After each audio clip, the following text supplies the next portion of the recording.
Hey everyone, so I want to put this before the video starts. I'm not super proud of the way it turned out, but I want to get this out as soon as possible.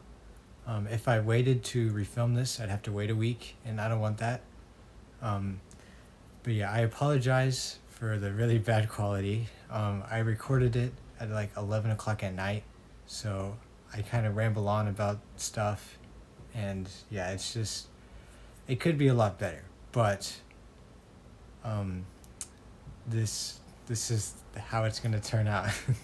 um, so I hope you enjoy, even though it's really bad. But yeah, see ya. Hey everyone, welcome to my first YouTube channel. Today I'll be going over my ranking of the 2022 releases that I saw this year. Before we get into it, I know lighting is really bad. I'll hopefully buy a light soon. And if you see me look over to the side, it's because I don't have a script, but I have notes to help me go along with this. Yeah, let's begin. At number 25, we have Thor: Love and Thunder. Now oh man, this was rough. I described this as a glorified SNL skit because the comedy makes absolutely no sense. It's not funny at all, and it just ruins the entire movie. And the one thing that pissed me off the most was how they used Christian Bale, which is they didn't use him at all. He only had one good moment in the entire movie, and his runtime, he only has like 15 minutes of the movie, and it's just disappointing because when you get an actual good actor like that who actually like puts in effort and he is phenomenal in like 99% of his movies, and you use him like this, it really pissed me off. They completely wasted him, and the writing is horrendous as well. I don't really get what Taika Waititi was doing with this movie, and especially with the marketing for this, because I'm pretty sure he mentioned something about like this is a movie a 7-year-old would write, and I completely agree. I just don't know why he chose to do that and go that route, but you know, whatever. I saw this had a lot of potential to be good, because Gore the God Butcher is a very, very deep and amazing villain if you do him right, but they didn't at all because he's not even in this movie. This is more of a love story between Thor's hammer, like, or Jane Foster, like what? But yeah, this is just disappointing. I gave it 1 out of 5 stars. At number 24, we have The Gray Man. This was just disappointing to me. If you told me an action movie was being made with Ryan Gosling and Chris Evans, I would be over the moon. And this had a lot of potential, but I don't know, it just felt like background noise. Like, I don't even remember what happens in this movie, but it's just, I don't know, I just don't like it. It's like white noise.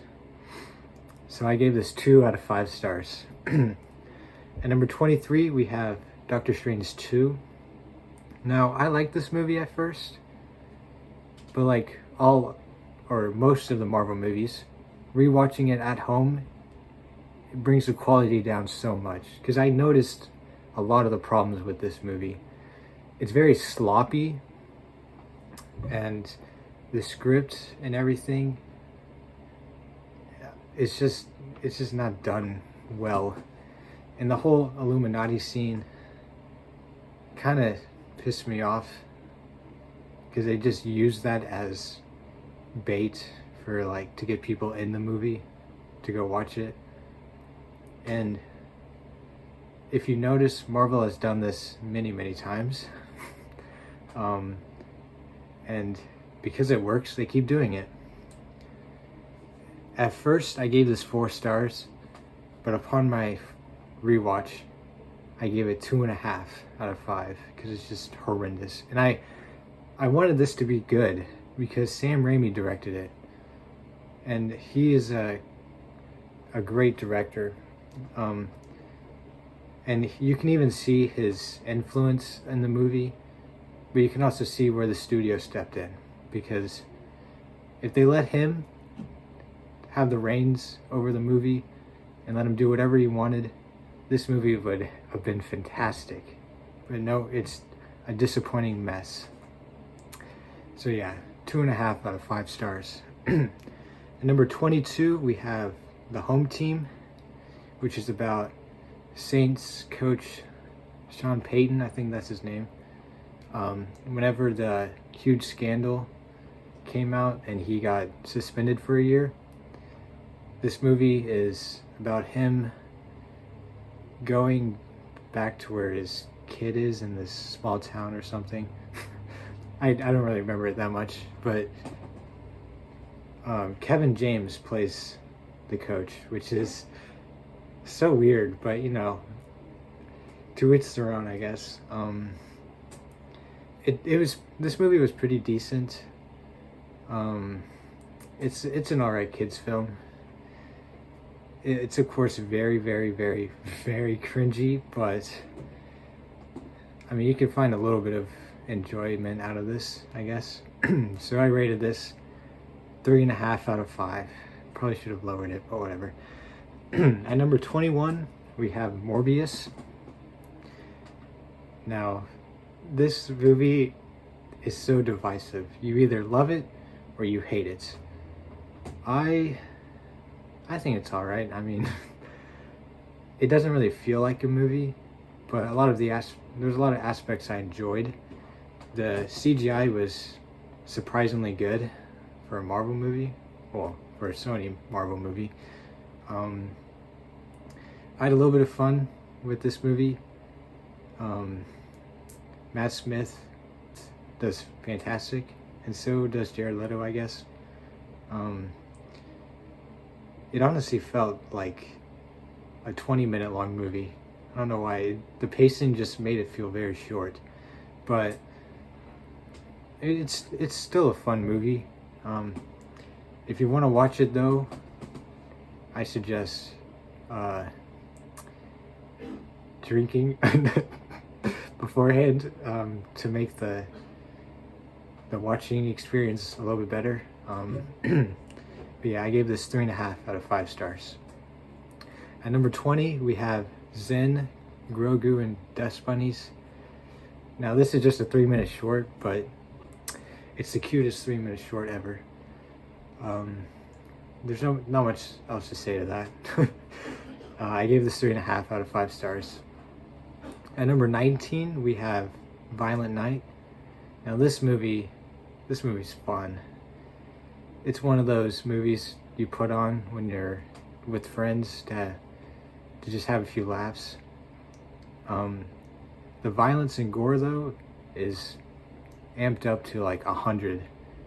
It's really gory and violent, and I had to look away for some scenes because I could feel their pain. But yeah, this movie is very fun. The comedy is great. I think David Harbour is a great Santa. He should play Santa in any movie that has Santa. In fact, he should be in more movies like this because he just brings so much to the movie. My main gripe with this movie is that there were some cheesy one-liners that really brought me out of the movie. You'll notice them.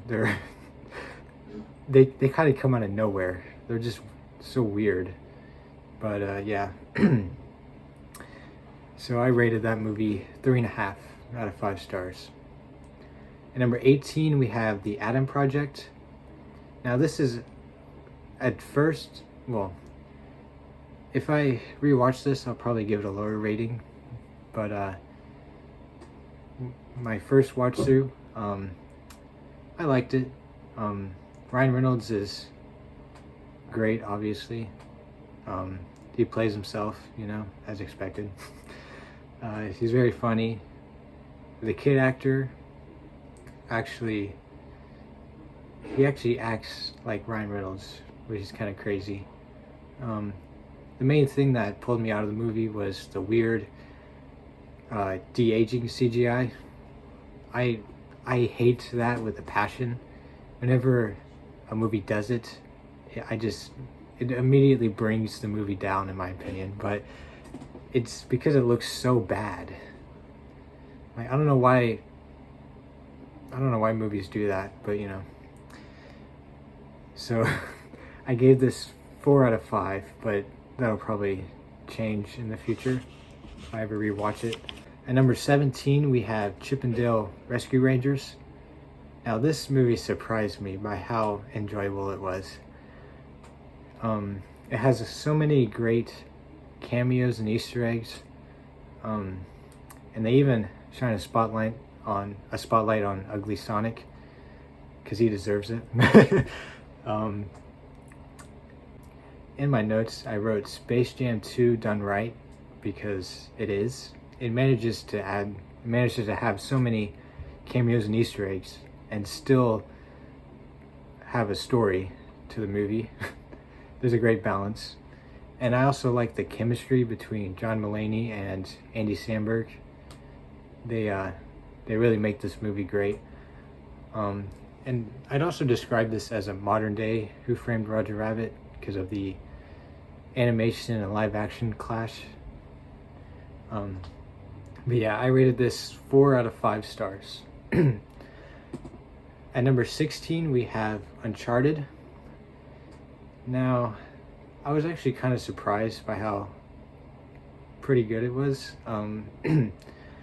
It's as far as an action movie goes, it checks all the boxes, but my main gripe is the casting.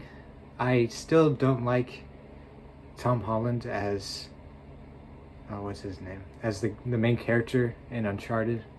He still doesn't look like him to me. But there is a cameo with the actor who voices and models for the video game character, and I enjoyed that little moment. But there's another thing is there are some moments that felt lackluster, like the climax and everything. That just really brought me out of the movie. But I watched it with one of my friends, and she convinced me to give it 4 out of 5 stars. At number 15, we have Catwoman Hunted. Now, this is just one of the DC animated movies, but it's pretty good. I love the jazz soundtrack, the score. For those of you who don't know, I actually love jazz. I know, I'm weird. The animation, of course, is good, but every DC movie, well, almost pretty much 90% of the DC movies have great animation. But I would say the first half of the movie is definitely better than the second half, because it gets a little crazy towards the end. But it's still an enjoyable watch. So I gave this 4 out of 5 stars. At number 14, we have Black Adam. Whew. This is where it gets spicy. I actually love this movie, but I have a bias towards DC movies because I love DC wearing a Batman shirt, which is a little hint to something later on down the list. But yeah, Black Adam, I really enjoyed it, but I also overlooked a lot of things wrong with this movie.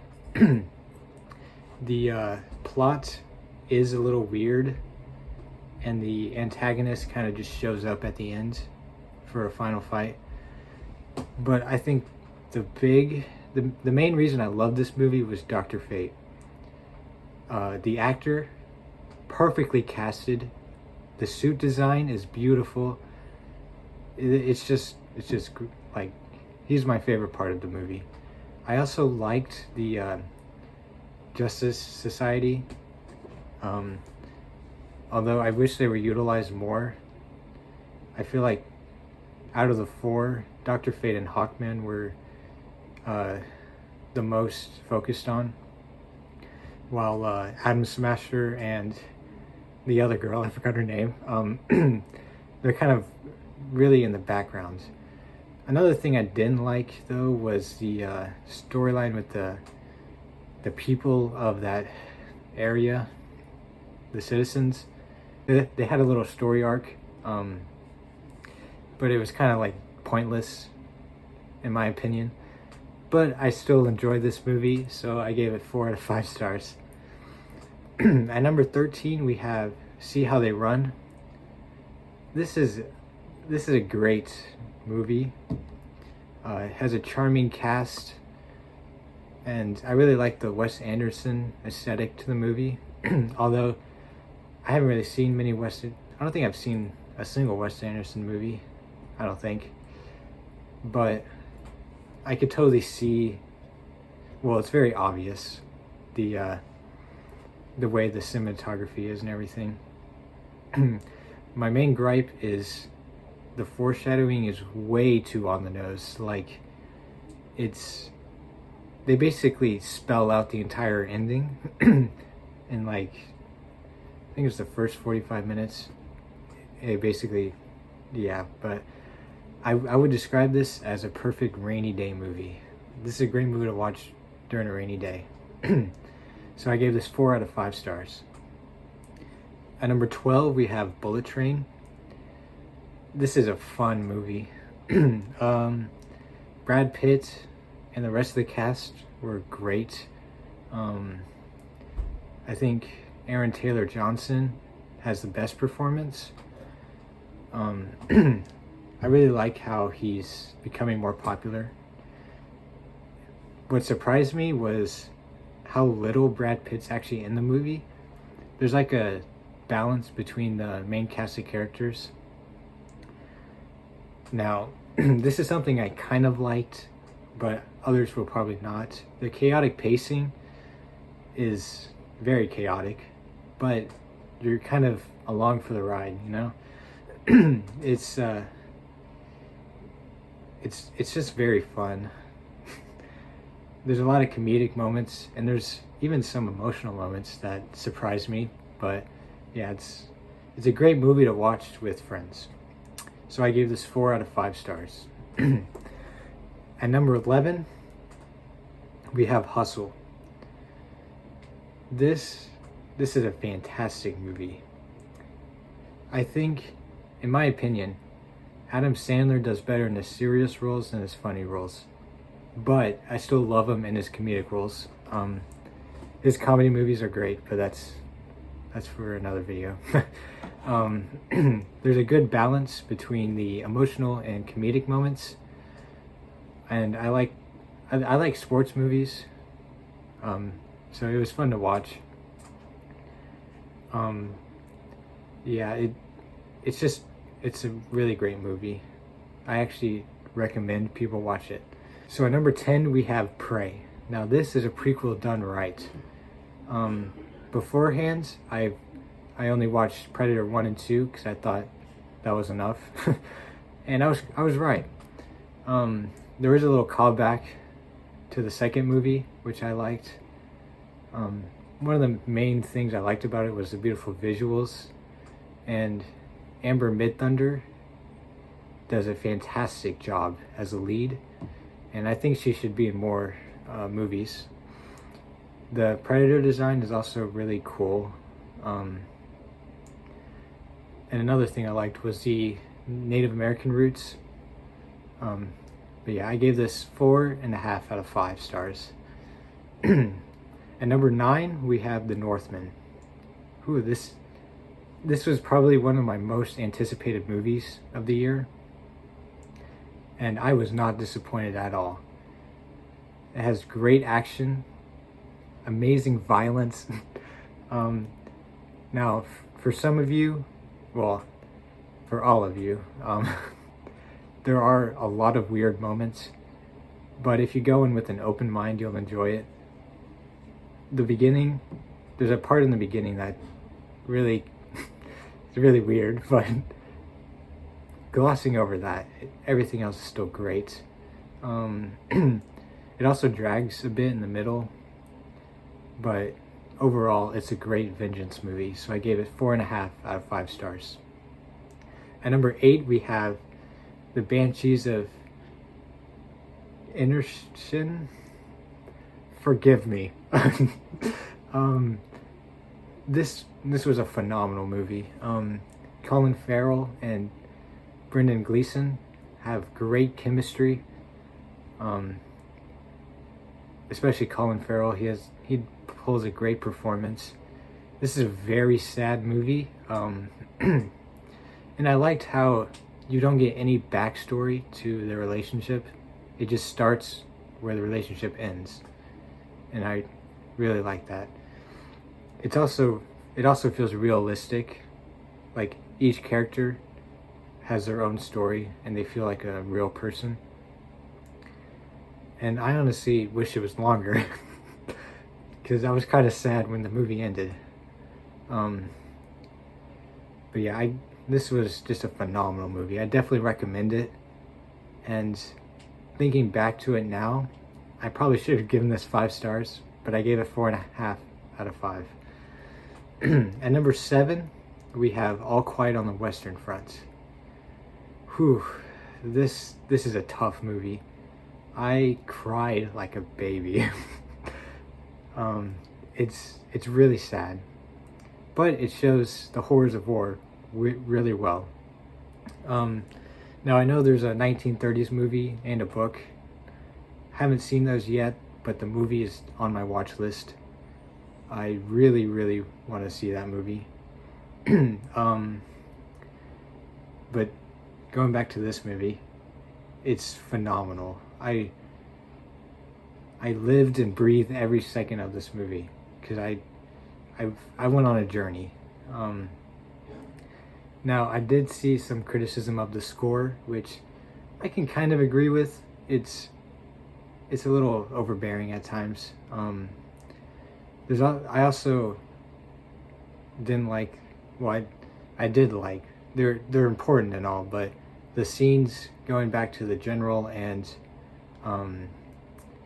the negotiator kind of broke the tension of the war and the battle scenes, but they're still very important. So I don't know if there's a way to change that up a bit or not.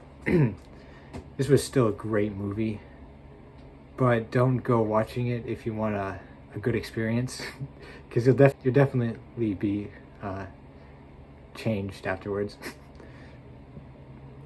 So I gave this movie 4.5 out of 5 stars. At number 6, we have Top Gun Maverick. This, another phenomenal movie. I think it tops the first one, but the first one is still good.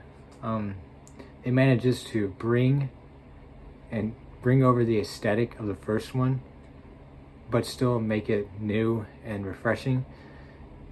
This movie also has more action, which I actually liked, because the first one, it only has like one action scene really, other than the training stuff. But this movie has a whole, like, the third act is action. One thing that just broke my heart, is seeing Val Kilmer in this movie. I love him so much, and I feel bad for him. He's in my top 20 favorite actors. But yeah, seeing him in the movie was really refreshing and great. This was overall a great movie. Definitely one you should try to watch in theaters, but it's a little too late now, I guess. You'll still like it at home, but I gave this 4.5 out of 5 stars. At number 5, we have The Unbearable Weight of Massive Talent. Now this was the most enjoyable theater experience this year. I love Nicolas Cage, and for those of you who don't know, I'm on a mission to watch every Nicolas Cage movie ever. I am failing that mission at the moment, but I'm trying. Overall, a great movie. It's a love letter to the Nicolas Cage films. So beforehand, I suggest you watch a few of his more famous movies because they have a lot of callbacks. But his chemistry with Pedro Pascal is amazing. They are great buddies in this movie. And I haven't seen Paddington 2 yet, but I want to watch Paddington 2 now. This is it's because there's a great joke about that, which you'll see. But yeah, this was just amazing. I had a huge smile on my face the entire time of the movie. So I gave this 4.5 out of 5 stars. At number 4, we have The Whale. Now this was the most chilling theater experience of the year. Whenever the movie ended, the entire theater was silent, and it was a pretty packed theater. And I had goosebumps. It was crazy. But yeah, The Whale, very sad. But Brendan Fraser gives it his all. I'm so glad that he is in more movies now and he's more popular now because he deserves it. Side note, he is amazing in The Mummy and everything. So I do recommend you watch a lot of his movies, or all of them at least, you know. But yeah, The Whale, just crazy sad. It's based on a play, which you can definitely tell because it's set in one apartment for the entire movie. And it kind of gives off the isolation feeling that Brendan Fraser's character goes through. And the end is just, it is, oh my gosh. I gave this 5 stars. That's how good this movie was. So yeah, at number 3, we have Amsterdam. Now this is a little controversial. This movie, other people don't like this movie, but I absolutely love this. But I do have a bias against Christian Bale because he's my favorite actor of all time. I watched this in IMAX too, so that could have changed. That could have made my experience better. Who knows? I just love this movie. I'll definitely rewatch it in the future. But the story's great. Performances are great. Star-studded cast. They do a good job. I love seeing Mike Myers in there. And Taylor Swift is also in there too. I want to say something, but it'll be a spoiler, so I'm just not going to say anything. Taylor Swift's amazing. She should be in more movies. I think she has a knack for acting. But yeah, I gave this 5 stars. At number 2, we have Avatar 2, The Way of Water. Now, coming from someone who loves Avatar, but I watched that for the first time this year as well. This movie is phenomenal. It focuses more on the Na'vi people, which I like. Like the humans barely make an appearance at all, and I prefer that. The first movie, having a disconnect between the humans and the Na'vi, as important as it is, kind of brings it down a little bit. This movie proves that a movie just focused on the Na'vi actually proves to be better. Of course, the cinematography is phenomenal. I swear Pandora is a real place because it does not look computer generated at all. I am excited to see what the sequels bring. Yeah, for some people this movie will feel very long because it's over 3 hours long, but it's still amazing. But once again, I love super long movies, so yeah, I gave this 5 out of 5 stars. So, the moment we all been waiting for. Number 1, that is the Batman. This, one of the best comic book movies ever. I saw it twice in theaters, both times just as good.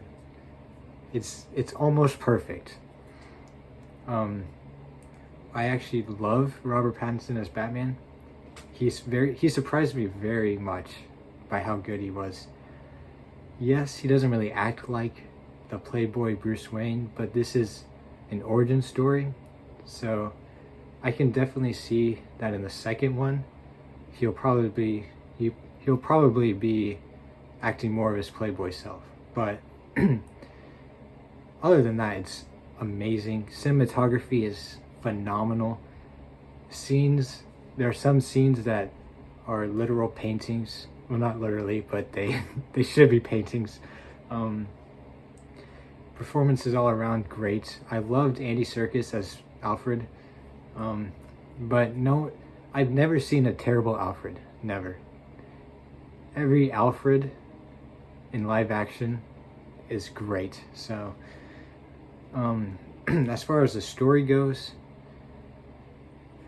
for some people the third act is a little like weird because it takes a turn, but I enjoyed it. The action is actually very well shot, and it's just, there's one scene where he breaks through the ceiling, a glass ceiling, and it gives me goosebumps every time. The both times I saw it, chills all through my body. Like, this movie's great.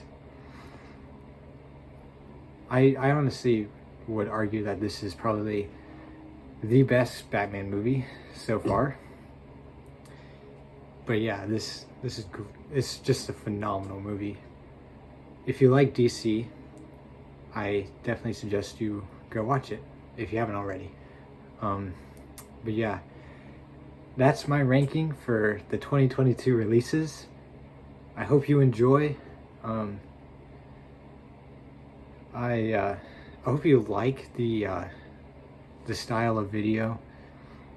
I kind of want it to be more free spoken, like there'll be notes but no script, because unless I'm doing a video essay on something, but for my rankings at least, I want it to be off the top of my dome because I want this to feel natural. My main goal is to, connect and talk with people about movies, because that's what I love to do. Yeah, I hope you enjoy this. My next video will be me ranking all the movies I reviewed this last year, which is going to be a series of videos. So stay tuned for that. So, hope you enjoy. Please subscribe if you haven't already. And yeah, have a good day. Toodles!